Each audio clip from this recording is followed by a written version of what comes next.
अस्सलाम वालेकुम एवरीवन, कैसे हैं आप लोग? उम्मीद है सब खैरियत से होंगे। आज सहरी टू इफ्तार रूटीन आप लोगों के साथ शेयर करने वाली हूँ। सहरी का टाइम है और मैंने ये थोड़ी-सी मक्खन वाली जो रोटियाँ होती हैं ना वो बनाई हैं और साथ में चिकन कढ़ाई जो मैंने बनाई हुई थी उसी को गरम कर लिया था।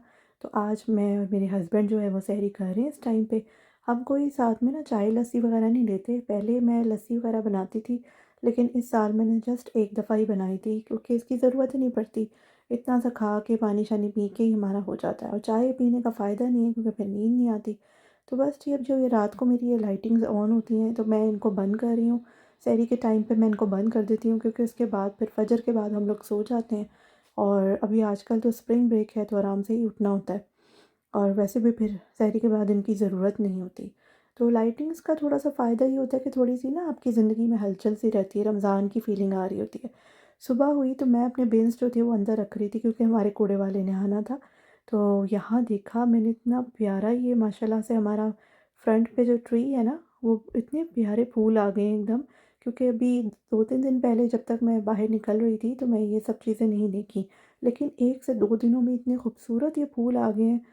तो बस जी अंदर आई, ज़ोहर का टाइम हो गया, ज़ोहर की नमाज़ अदा की और साथ में अपना कुरान पाक जो मैंने रमज़ान में शुरू किया हुआ है तर्जुमे और तफसीर के साथ, उसको खोला और माशाल्लाह से मैं इसको बहुत एंजॉय कर रही हूँ।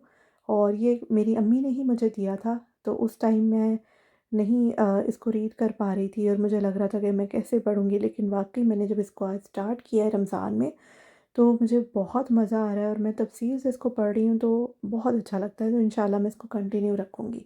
साथ स्प्रिंग ब्रेक थी तो बस जी मैं अपने घर की सफाइयों को भी साथ-साथ कर रही थी क्योंकि फिर बहुत मेहनत करनी पड़ती है। तो यहाँ मैंने अपना वॉशरूम जो था ना वो बहुत ज़्यादा चमकाया। आज मैंने सर्फ़ जो है ना, सर्फ़ एक्सेल, उससे अच्छी तरह से मैंने इसको साफ़-सुथरा किया है। प्रॉपर जैसे धोते हैं ना उस फ़ॉर्म में, तो बड़ा चमक गया ना ये। साथ मैंने लॉन्ड्री लगाई हुई थी, तो थोड़े-थोड़े लोड्स मैं लगाती रहती हूँ डेली बेसिस पे। तो कल जैसे मैंने गेस्ट रूम की जो चादरें थी, कम्फ़र्टर्स वो धो लिए थे। मैंने कहा हमारे कुछ मेहमानों ने आना है तो गेस्ट रूम जो है वो पहले से ही रेडी कर लूँ, क्योंकि मेहमान जो हैं वो भी रमज़ान में आएँगे। तो फिर ये है कि साथ-साथ चीज़ों को अगर चलता रहना चाहिए, थोड़ा-थोड़ा करके काम करते रहें तो बहुत ज़्यादा नहीं बढ़ता। तो साथ में अपने हस्बैंड के कपड़े निकाल रही थी, मैंने कहा थोड़े-से ये भी लॉन्ड्री कर लेती हूँ और बस जी, इसके बाद फिर मैंने अपने घर के जो दरवाज़े हैं ना, थोड़ा-सा उनको सर्फ़ से साफ़ किया और थोड़ा अपने बेटे के साथ टाइम स्पेंड किया। और उसके बाद अब मैं किचन में आ गई और मैंने जो हमारे बर्तन थे, सुबह बच्चों ने नाश्ता वग़ैरह किया था, वो सब मैंने डिशवॉशर में रख दिए और अब शाम की इफ्तारी की तैयारी हो रही थी। यहाँ मैंने बनाने थे पराठे रोल ना, तो मैंने अपनी बेटी को बोला कि वो प्याज़ और खीरा-शीरा ऐसी चीज़ें काट ले।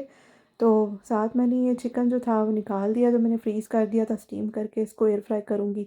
ये कटिंग माशाल्लाह से मेरी बेटी ने कर ली है। तो अभी आप देख रहे होंगे पैकेट पे चिकन कढ़ाई लिखा है। एक्चुअली जब ये पैकेट्स जो खाली होते हैं तो मैं इनको सेव कर लेती हूँ, वेस्ट नहीं करती। तो यहाँ ये मैं निकाल रही थी बर्गर बनाने के लिए चपली कबाब, क्योंकि मेरा प्लान था कि आज पराठे रोल बनेंगे और साथ में चपली बर्गर्स बनेंगे ना। तो थोड़ा-सा इस तरह का मेरा मूड था, आज दिल भी कर रहा था।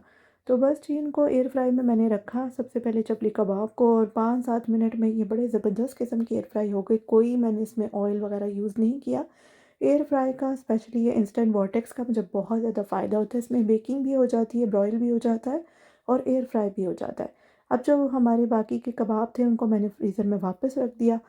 तो बाकी अब बर्गर्स बनाने की तैयारी करूँगी, तो उसके लिए मैंने पहले तो सॉसेस वगैरह निकाल ली। तो क्योंकि पराठे रोल का भी आज मेरा ज़रा डिफरेंट था। वैसे मैं चटनी रोल बनाती हूँ, लेकिन आज मैंने ज़रा मायो टाइप रोल्स बनाने थे ना, तो साथ में चीज़ निकाल ली और जो हमारे पास ये लेट्स थे, सलाद के पत्ते, वो मैंने निकाल लिए, हैलोपिनोस थे वो निकाल लिए। तो बस इस तरह की चीज़ें और थोड़ी बहुत कटिंग शटिंग करके जो थी वो मेरी बेटी ने देनी थी, कुछ मैंने खुद कर ली। और यहाँ पे ये देखिए कबाब जो है ना वो रेडी हो गए। तो बस अब मैं इनको निकाल रही हूँ, कितना खूबसूरत सा कलर आ गया और बगैर ऑयल के। उसकी वजह ये कि चर्बी वाला कीमा इस्तेमाल करती हूँ हमेशा चपली कबाब के लिए ना, तो उसका अपना एक ऑयल छूटता है, तो इसमें कोई ऑयल की इस्तेमाल की ज़रूरत ही नहीं रहती।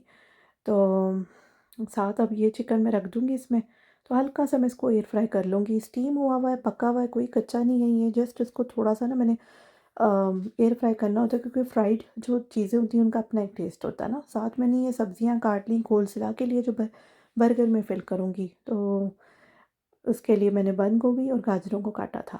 साथ चिकन एयर फ्राई हो गया था, थोड़ी मेयोनी मैंने उसमें मिक्स कर ली और बर्गर बन्स जो थे ना इन पे मैं मेयोनीज़ वगैरह लगाऊंगी। साथ साथ पराठे रोल के लिए मैंने पराठों को ना सेकना शुरू कर दिया था। तो अफ्तारी का टाइम करीब आता जा रहा था और मेरे अभी जो काम करने की स्पीड थी वो बढ़ती जा रही थी। तो साथ साथ ही मैं बर्गर्स का काम कर रही थी, साथ साथ पराठे रोल का। तो यहाँ मेयोनीज़ लग गई थी तो उन पे चीज़ के स्लाइसेस रख रही थी ऊपर, इस तरह से। ये मैं अमूल के लाती हूँ, तो ये बड़े अच्छे रहते हैं। और साथ में इसमें अपनी जो चपली कबाब है वो भी ऐड कर रही हूँ। लास्ट ईयर तो मैंने बर्गर पैटी भी बनाए थे स्पेशल, लेकिन इस बार जो था वो मुझे बहुत ज़्यादा टाइम नहीं मिला क्योंकि डेकोरेशंस भी कर रही थी, फिर जॉब पे भी जाना, साथ साथ घर की सफाइयाँ। तो बस फिर जितनी हिम्मत हो उतना ही काम कर सकता है ना इंसान। फिर भी माशाल्लाह बहुत किया। तो अब ये देखिए जी, टमाटर और खीरे वगैरह डाले, कोल्सला भी लगा लिया। तो इस तरह से मैं अपनी बर्गर की फिलिंग कर रही थी। और साथ में जी इसमें मैं अब ऐड करूँगी एलापिनोज़, बड़े मज़े के लगते हैं। टेस्ट जो है ना हमेशा बढ़ जाता है। साथ इसके ऊपर मैं अब ये अपनी जो सलाद के पत्ते हैं उनको रख रही हूँ। तो इस तरह से ना हैवी लोडेड बर्गर्स जो थे ना वो मैंने बना लिए थे, ताकि हमारे जो एक बर्गर्स एक बंदे के लिए ना, मतलब हम माशाल्लाह से 4 फैमिली मेम्बर्स हैं, तो एक बर्गर एक बंदे के लिए काफ़ी, इसलिए हैवी लोडेड कर दिया था ना उसका मैंने। और साथ में एक एक पराठा रोल मैं बना रही थी। तो इतना इनफ होता है, इससे ज़्यादा तो खाया भी नहीं जाता।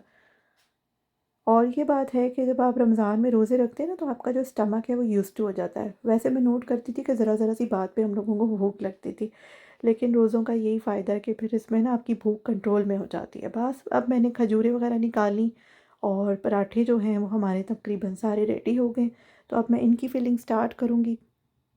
यहाँ देखिए चिकन और एलपिनोज़ और जो भी क्यूकम्बर, गाजरें, प्याज थी सब मैंने ऐड कर दी, सॉसेस डाल दी। तो इस तरह से हमारे बर्गर्स भी रेडी हो गए माशाल्लाह से, और पराठे रोल जो हैं वो भी रेडी हो गए। बिल्कुल ऐसे शौरमे की तरह ही लग रहे हैं ये। तो थे बहुत मज़े के, बड़ा मज़ा आया। तो अफ्तार टेबल जो था वो रेडी हो गया था। साथ मैंने थोड़े से ना चिकन टेंडर्स जो थे ना उनको एयर फ्राई कर लिया था। तो वो भी बड़े मज़े के हैं, क्रेसेंट के मैं लेकर आई थी इस दफ़ा। और सबसे मज़े की बात ये कि वो ऑर्गेनिक चिकन से हैं, तो उसमें कोई मतलब प्रोसेस्ड फूड नहीं है वो। साथ थोड़ी कोल्सला बच गई, उसको मैंने साइड पे रख दिया। दही फुल्कियाँ पड़ी हुई थी कल की बनी हुई, वो निकाल ली। तो इस तरह से हमारी अफ्तार टेबल सेट हो गई। और बस हमने अल्हम्दुलिल्लाह अफ्तारी जो थी वो एंजॉय की, टाइम पे ख़त्म की, मगरिब की नमाज़ अदा की। और अब उसके बाद किचन क्लीन अप का टाइम होता है, तो साथ मैंने रख दी चाय। और इधर जो बर्तन थे ना उनको बस मैं रिंस कर कर के डिश वॉशर में लगा रही थी। और कड़क सी चाय जो है वो साथ साथ रेडी हो रही है, तो मैं थोड़ा थोड़ा चम्मच भी चला रही थी। उसके बाद मैंने अपने सिंक धो लिए और बर्तनों का जो लोड जब फुल हो गया तो बस फिर मैंने इसको, इसमें जो डिश वॉशिंग पॉड होता है वो डाल के चला दिया। अल्लाह का शुक्र है कि मेरे पास ये है, तो ये बहुत बड़ी गनीमत है। तो बस जी उसके बाद मैंने अपने शेल्फ्स को साफ़ कर लिया सोप से। तो उससे ये होता है कि सारी ग्रीस जो है वो ख़त्म हो जाती है। और फिर मैंने अपने किचन को वैक्यूम कर लिया, क्योंकि फिर मुझे तसल्ली नहीं होती ना, जब तक प्रॉपरली किचन वैक्यूम ना हो जाए, शेल्फ्स क्लीन ना हो जाए, तो मैं नहीं बैठ सकती। बस फिर हैंड क्रीम लगाई, हाथ खुश्क हो जाते हैं। उसके बाद चाय जो थी वो तैयार हो गई थी। और अब इंशाल्लाह मैं अगली वीडियो में आप लोगों से मिलूँगी। दुआओं में याद रखिए। अल्लाह हाफ़िज़।